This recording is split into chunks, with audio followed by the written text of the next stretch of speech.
So now that we've seen the election over and the MPs get sworn in, it's just worth reflecting again on the influence that Islam had in this election in 2024.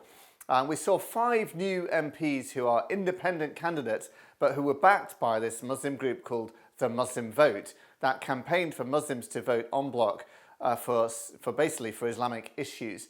So we've got 5 new entirely independent MPs who have unseated Labour candidates in those areas, plus another constituency where Conservatives won against Labour because Muslim Vote split their vote, plus Wes Streeting, now the Health Secretary, who won his seat by only 500 and something votes, and Jess Phillips, who won her seat by only 600 votes. Massive swings against Labour in high Muslim areas. In fact, there's a chart which shows that the higher the Muslim share of the population in constituencies, the more the swing was against Labour in those constituencies. So Labour, what we've learned from this election is Labour can no longer rely on the Muslim vote, and we have a new factor in politics, which is Islamic politics. I expect by the next election we'll probably have an Islamic political party in this country, and we'll see how that develops. But it's just worth looking at who some of these candidates are that we've seen that have been elected. Ayoub Khan has been elected for Birmingham Paribas.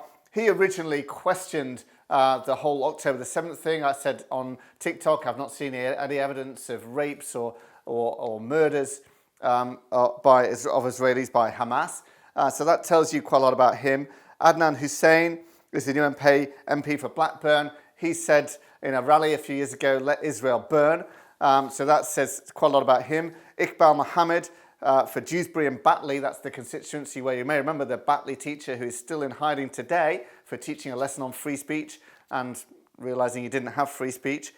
And he said children should boycott Israel and told them to go home and find every brand that's been supporting Israel and throw it away. So that says about him. Shockat Adam for Leicester South. His brother, Ismail Patel, is the founder of the radical Islamist group Friends of Al-Aqsa, and one of his close supporters has just recently this week been arrested on terrorism-related offences. So that says quite a lot about him. And the other one is Jeremy Corbyn, who we all know as the former leader of the Labour Party, and under his leadership, Labour was condemned by the Equality and Human Rights Commission for discrimination against Jews, the first political party that has ever happened to.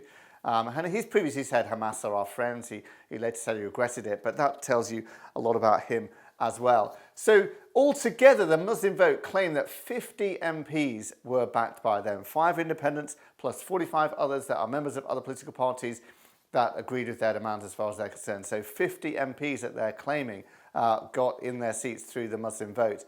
That's very significant. It's a new factor.